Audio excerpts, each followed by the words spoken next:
The steel pan world was, it's so interesting because growing up and learning to play pans in the steel orchestras and so on, um, I think it was still finding its place with regards to the world accepting the instruments and what it can do and so on, or people understanding.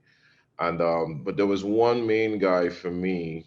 He lived in my area. His name was Ken Professor Fillmore, and Ken was one of those guys who, for me, was like a superstar growing up, on the television with commercials and traveling. And he actually was the first steel pan player to appear on Apollo, Showtime at the Apollo. And then he also appeared on BET Jazz. And I'm like, wow, this guy is serious.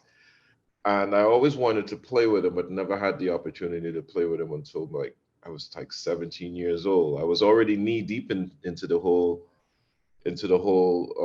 culture of steel pan playing, but this was the only guy I never got a chance to meet. And when I finally met him, it really opened up a lot of doors, and he really shared a lot of information with me, and we became very close.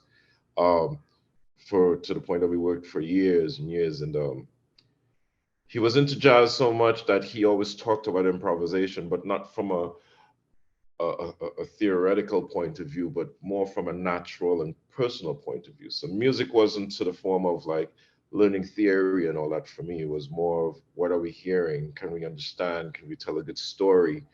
And being able to make sure that the instrument is projected well and that we learn the proper mechanics of the instrument.